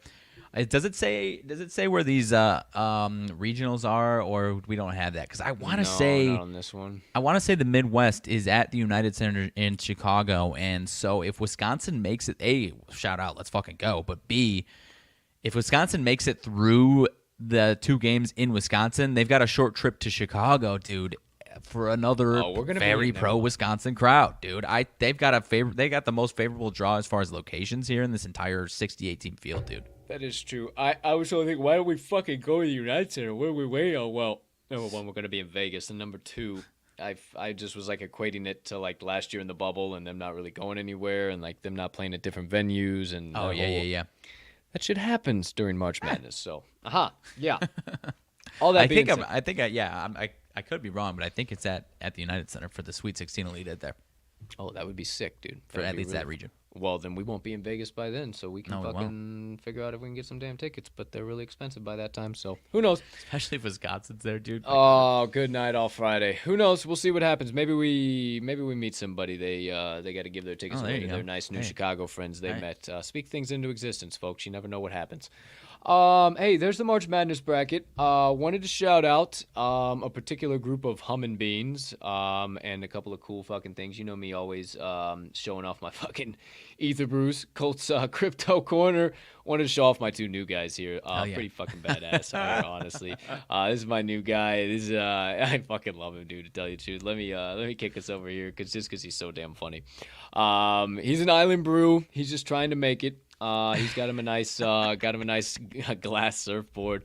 He's a part of the Fang Gang, shout out, and he's got the stoner eyes. Obviously, he fits in right here with this crew. And did you recognize the label, partner? label. You know what that label's from? Yeah, the actual like the label of the like the color of the can. Oh, Yeah, we call it a label. Like that would be a Bud Light label. You recognize no, I it? don't know. Saved by the Bell. Oh, okay. Saved by the Bell I think, label. looking at it right now, I think I'm too blind to see the details on that. Yeah. I mean, you'd have to kind of, but Dude, oh, okay, yes, yeah, 100%. Saved by the Bell. But I feel what like I you didn't could get one of realize, the. I feel like you could get the Island Boys to drop you in a bag for this one, dude. Not even kidding. yeah, it'd be pretty Like, sick. So what? There's a couple 0% really, kidding. There's a lot of cooler ones than this one that are the Island Boys, but this one is still fucking out. Oh, really? I love this one so much. There's a couple that have some really cool Island Boys. I have like tattoos and shit that are a little more rare than mine, but I fucking love this one so much. And I got to shout out Duncan because I like this. I won this one, and I know exactly why he did it. And like I didn't realize till I was looking at the two of these and the color schemes and what actually was going on. Now wait until I minted this other one. So this one I won. Check out this one I minted. Just a flip of the colors, dude. It's a flip of the colors, and I just didn't even notice. Like it's just a flip of the colors. I noticed it this morning. Like when you're looking at them side by side, it is so cool. Side, yeah. But this guy or gal, I don't know, it's got eyelashes on it, but I'll call it a guy. Looks pretty manly, even with some eyelashes. Maybe just his little daughter painted it. His little daughter gave him some eyelashes. I don't know. Either way, yeah, this dude's bad as shit. His chain has a big old Bitcoin medallion on it. He's got a top crank on the back of him. He's got some sick ass shit. So shout out to Ether Brews, man. I love the brew crew. I love my Ether Brews. I love everybody in it. We might just have somebody else on this screen too who might be joining the Ether Brew soon. Who knows? Who's to say? What do I know at the end of the day? Not a whole hell of a lot. But outside of that, dude, we talked a whole lot of shit, man. For them being only 9 NBA games on tap and being just a little bit of March Madness, we did a full-length show here today, dude. Sure we did. kind of anticipate a little bit of less time than usual, but we get on and get to talking. It is what it is. So you tell me, man. You care to dive into your... Oh, also, hey, if you want to join... You want one of those goofy-ass looking beer cans? If they made you laugh, they made you smile, second phase of the mint is going on right now. Head over to etherbrews.com, ETHRBREWS.com, 0.05 Ethereum for your mint. But, partner, I don't know. You want to go down Movie Trivia Monday? Dude, or... I'd honestly rather see if we got anything as far as there's been some breaking news over the last 10 minutes, dude, as far as NFL and baseball is concerned. I'd honestly rather run through that if I'm being totally honest, and see what we got off of that. Obviously, the elephant in the room is fucking Tom Brady coming back. Deshaun Watson apparently going to be meeting with the Saints, the Panthers, and other teams in the next 48 hours ahead of potentially trade talks there. Have to imagine, there's going to be some NFC teams looking to get into that mix, dude. There's a lot of openings in the NFC. Dolphins and Emmanuel Ogbah reached 4-year, $65 million deal. James Conner returning to the Cardinals on a 3-year deal.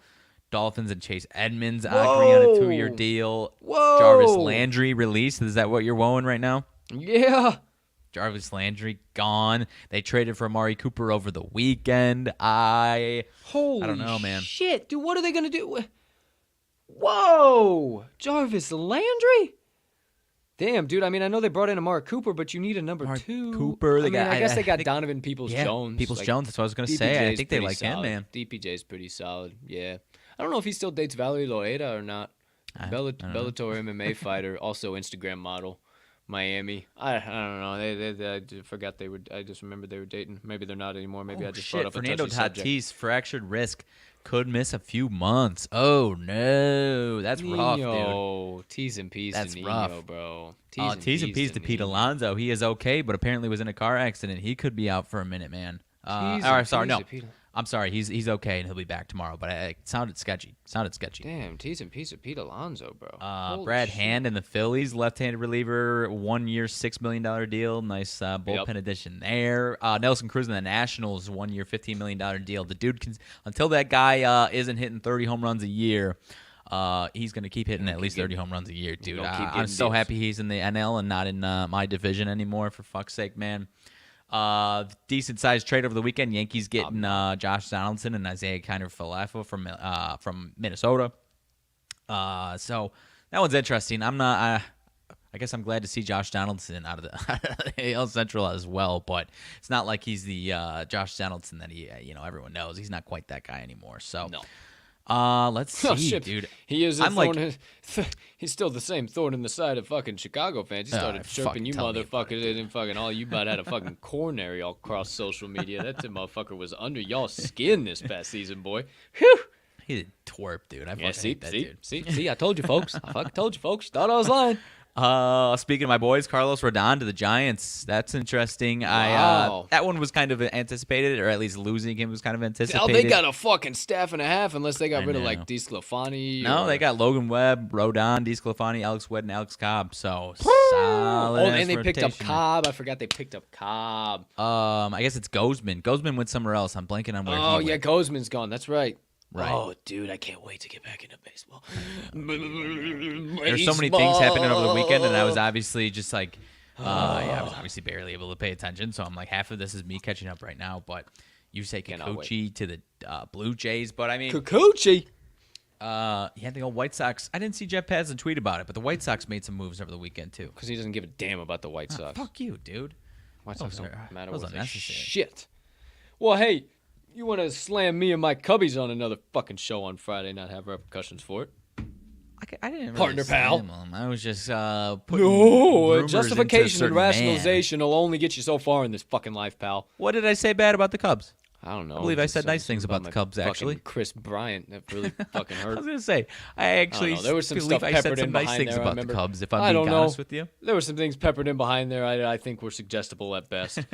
Sox bringing Joe Kelly, dude. Our bullpen is about to Really? be fucking disgusting, dude. Joe Yes. Kelly, bro? Are you fucking Yes. kidding me? On the Our south side? bullpen is incredible. Bro, his attitude on the south side, I love that. I love that, bro. We got Josh Harrison though, infielder. Been bouncing around the last few years. Still got some left in the tank. Upgrade for us at second base. Can also play Bro, right speaking field. of so nice upgrade. Kopech grew out the old beard, man. A lot longer than it was Yeah. last year. Didn't Yeah. keep it trimmed. It's nice and long. I saw him at training. I was like, damn, dude, what the fuck, Kopech? I know. But Cubbies are signing a lot of guys. They made a lot of moves too. It's gonna be a whole new roster, a whole new team. I gotta dive into it, dive a lot of things. 'Cause I was seeing a lot of things, but it's good to see Dom. Shout out Dom. Good to see you. Oh, yeah. Morale Supply. Good to see him tweeting again. Good to see Cub Zone retweeting again. There'll be a lot of people. I shouted out too. Damn Chicago Nick. The bastard, I shouted him out happy birthday. It was his birthday yesterday, and he never fucking liked it or retweeted it. Apparently, no Bears, no Cubs, no Sox, no nothing going on in the old Yeah. Chicago. Just another day Chicago boys crawl into a hole. So hopefully sometime he'll come out and realize I wished him happy birthday. Say, hey, your boys over here talking line are still around. But that all being said, man, I cannot wait for baseball. I simply cannot. Because on days like this, there would be baseball to bet on. It would still be spring training, but there would We still might be. have some action by right now, dude. I would not doubt it whatsoever. So Nothing like some background baseball when you just when you're working and you just got a little it's the best. little baseball game It's in the the action. dude. best, dude. Just a little buzz of the crowd. The every once in a while, a little announcer,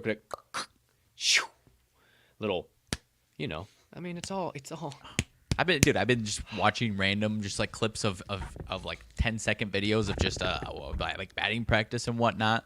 Liam Hendricks. There's a video. Liam Hendricks, obviously the closer of the White Sox, who's a very, very animated guy. Just like a random pitch the other day, and he fucking just misses his spot. He's like, fucking shit, cocksucker, He's so funny, It's dude. like, dude, it's March. Relax. It's March. Like, you're not even playing against each other, bro. Relax. It's all good. I really want to see how dirty this is for me. The old curve. I don't know if I can The still old curve? throw it or not. Yeah, but it used to be pretty dirty. And I feel like I got a nasty grip on it. I did a little, and then the old circle. The old circle was always nasty from your boy too. I could get that Circle? bad I boy. can never throw that I on could one. get I that always bad just boy did the just straight to fall change. off. Yeah, I loved it. It would flutter. I was always a catcher though. I would only get brought in like special inning situations with bullshit. But I had a pitcher. Shout out Devin Still, my boy Sticks. Holy shit, I haven't said that name in forever. Doubt you watch this show in any capacity. Maybe you do, have no idea. But shout out Devin Still. Used to throw a fucking splitter, bro, and it would scare me behind the plate. Like the kids do the nastiest fucking splitter, and we were only he was a year younger than me. Yeah. So he had to be like 16 or 17 when he's throwing this fucking thing, and he would let it go out of his hand, and it'd be up here out of his hand. It would flutter. It would stop, drop, flutter again, and then drop into my glove. It was insane how this fucking thing would move.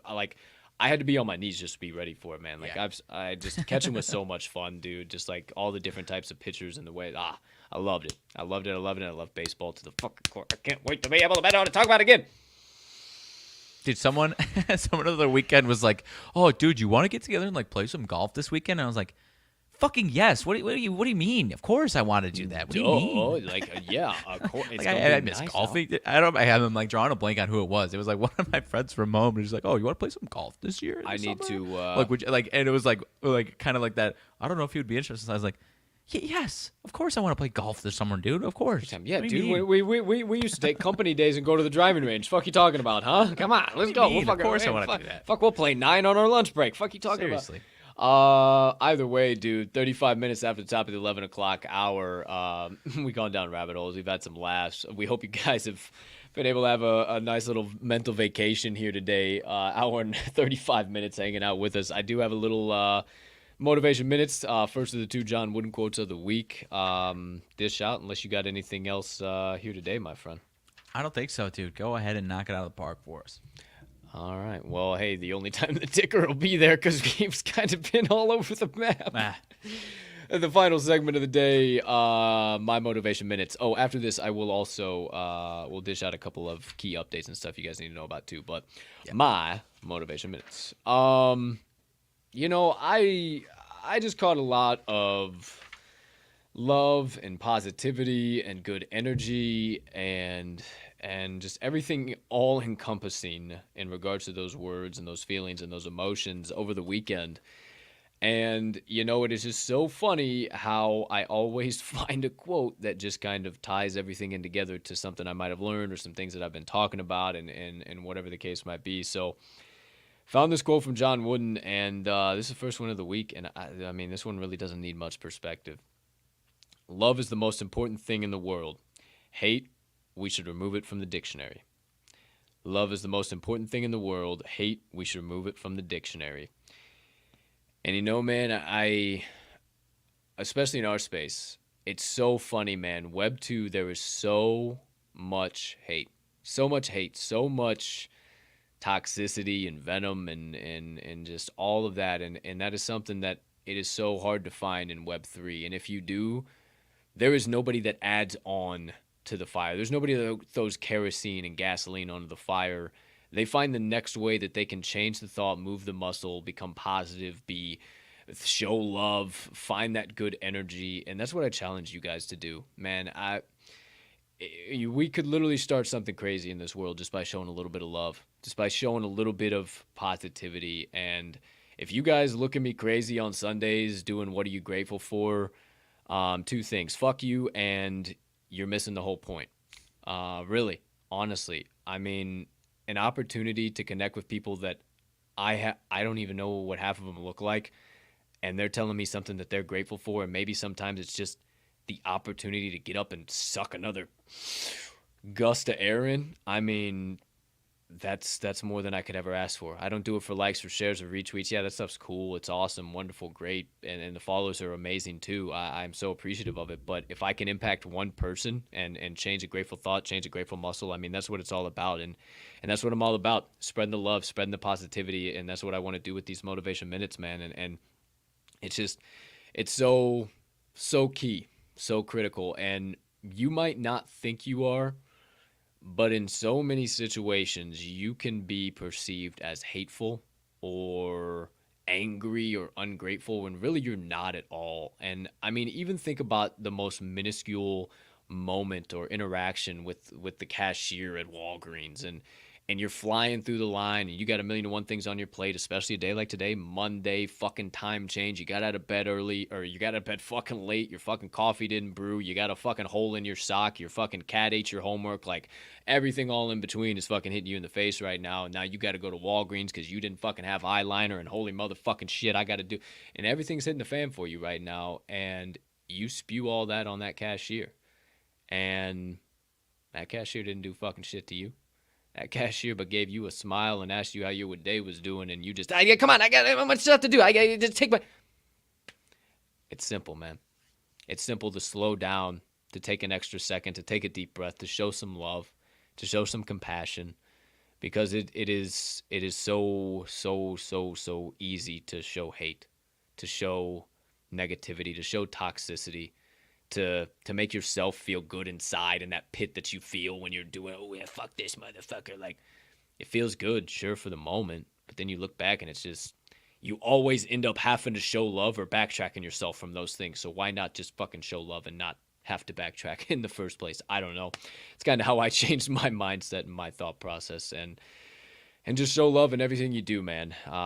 That's really all I can say, is just take time to slow down, show some compassion, show some love, and really, I mean, it doesn't matter who. It really does not matter who, and you never know who you might impact or whose life you might change for the better just by showing a little bit of love. And love comes in all shapes, forms, and sizes, my friends. You can say it, you can do it, you can be it, you can show it, everything in between. So love is the most important thing in the world, my friends. Hate, we should remove it from the dictionary, per the legendary coach John Wooden. And that does it for the first of the 2 John Wooden quotes of the week and my motivation minutes of the day. It's almost like this guy knew a little something about good advice, you know? Something. I have no idea. Something. Hey, cat at your homework is a new one, new excuse that I've never heard, though. I don't know about... Hey, cats get rambunctious, bro. Cats are rambunctious. It's like, cat at your homework. Okay. Sure enough, keep you on your toes. Make sure you listen. Yeah, everyone's heard dog at your homework. You got to switch it up. Keep you on your toes. I'm telling you what. Keep the body guessing. There you go. Officially, my motivation minutes of the day. Okay, before we wrap everything up, get you guys out of here. Any late breaking news, anything in between. Now, no episode of Wise Words this week. We do, however, have the next 2 episodes for the next 2 weeks lined up after that. It just seems like everybody was so damn busy this week that it was near impossible to get somebody lined up. Plus, we're going to be out in Vegas on Thursday anyway, so we might just see a shitload of people. Speaking of Vegas, yes, we will be out in the fabulous Las Vegas, Nevada. Mag's first trip. You can see the excitement on his face. 17th through the 20th. We'll be out there this weekend. And show my boy around. We're going to have some fun. We're going to bump some elbows. Shout out to all of our connections out there. Some of them are already out there. Some of them are venturing out there. Shout out to everybody. You know who you are if you see my pretty smiling face. We appreciate the hell out of all you guys. And Mag's over there too. We appreciate you guys. Can't wait to see you. Loads of good content coming up. We will not have an episode of the TTL pod on Thursday or Friday. We'll also not have an episode of the Cup of Joe on Campus pod on Saturday. However, we ain't just going to fall off the map and be jerking off in Vegas. We're there for fucking work. We're there for business. We're there to have fun, but we're also there to grow our brand, grow us, and also just have a blast doing it. So you'll be seeing plenty of fucking content. You'll be seeing gambling content. You'll be seeing everything in between. Maybe something live on Friday from the book as the first round of March Madness is kicking off. I don't know. Who's to say? Who am I? What do I know? I don't know. But what I suggest is you just stay tuned to at Talking the Line. You see it down there on Twitter, or at Colt TTL Sports, or at RMags TTL Sports, all on Twitter. Loads of good stuff coming up this week. Your boy's going to be acting a fool from the moment that we are wheels up to wheels back down in the Windy City. Outside of that, no more college basketball blog from me. That's off the map. I don't know. I'm going to replace it with something. We'll see. No UFC blog this week either, because I'm going to be fucking on a plane when I usually write that thing. So maybe I can, but I don't have Wi-Fi on said plane. So no, probably ain't going to work here, folks. We probably ain't doing the old UFC blog. Mags, you doing golf blog, or what are you feeling? You probably got time for that. No? Yes? Maybe so? Probably. Be honest, that was at the lower end of my list. I guess that's I got it. You know what? Yes. That's okay. That's an easy yes, I guess. Yeah. Okay, easy yes. So there you go. There you have it. We will have Gone one cold blog though. variety. Need to heat back up. Gone cold. You need to get hot. Need to get hot. Weeks. Sending hot vibes your way. All that heat, all your way. Okay. So be on the lookout for that. If I missed anything, if you're interested in partnering with us, becoming part of the community, checking out our partners, learning more about us, finding our best bets of the day, anything in between, outside of following us, you can check it out there in the bottom right corner of your screen. You see talkingtheline.com. We have a dedicated tab for all of our shows and all of our best bets, our partners, how we became TTL Sports Media, things soon to come, everything in between. So go stop by, check that out. Looks like I got everything. Oh, shout out Chalkboard. Got him on my dome piece today. Shout out Chalkboard. If you are a fan of Discord, you will be a fan of them, my friends. They piss pretty much if you piss pretty much, if you, goodness gracious, all Friday, if you like Discord, it is pretty much exactly Discord, but only for sports betting and on steroids. So they got the tracking capabilities, they got the book sync capabilities, they got everything in between. We do have our own board on there, Talking the Line, obviously, and we got about, fucking 20 channels? I don't know, channel for every sport. There's Talking Shit channel. If you just want to come in and talk shit to us, tell us we're the dumbest extra shit on the planet. I mean, hey, don't do that. Like, we show some love first, and then you can call us the dumbest sack shit on the planet, because we like talking shit too. But hey, fucking don't just come in there like a jagaloon, or you will get banned. Just don't mean it. Yeah, don't mean it, you Don't asshole. mean it. Don't mean it, you ass. Because we are, but we aren't. You know. And that all being said, Yeah. we also, hell of a time to remind you, March Madness brackets. Hit up either me, Mags, or the Talking the Line page, where you can sign up for the Talking the Line March Madness Challenge. It is $20 a bracket. 10 that all goes into the pot, and it is a 50-50 pot. I was going to say 10 and 10, but it is a 50-50 pot. So whatever the pot ends up being, 50 of that goes to the winner, and then 50 of that goes to a local Chicago charity called My Block, My Hood, My City, at MBMHMC on Twitter. Very, very solid charitable organization. They help underprivileged youth, underfunded communities, minority communities, and just something that's very special to both my heart and Mags as well. So we always like to give back during this time of the year. A lot of eyes on it. So join, give back to a good cause, and come get sweaty with the TTL crew March Madness as well, because we got a dedicated channel on our chalkboard for talking shit the whole time.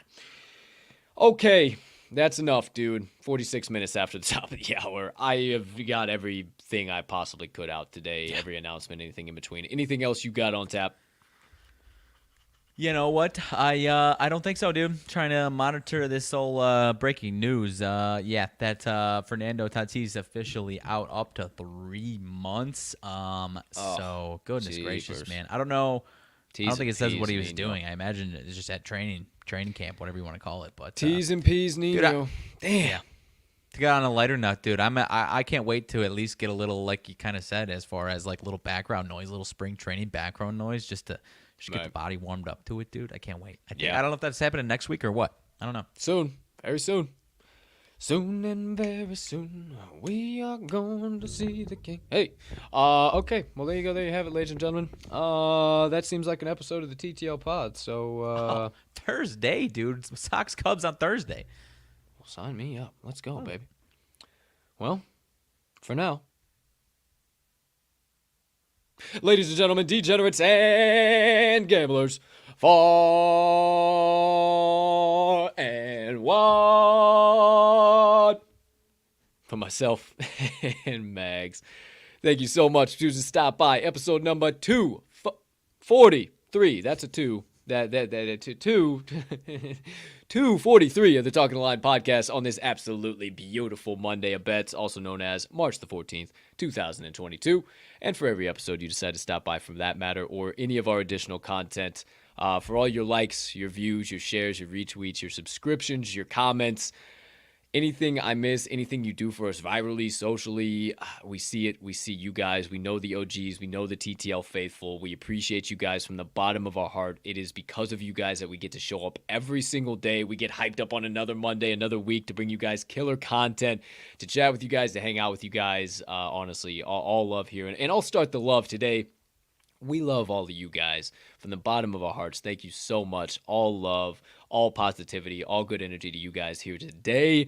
We hope you have a spectacular rest of your Monday, unless you have any other plans. A TERRIFIC day filled with nothing but trips to the pay window. And last but certainly not least, make sure you follow the Talking the Line crew on all of our socials and stop by the website so you can soon learn that you will say with us at the end of every single piece of content we do. Let's cash some tickets.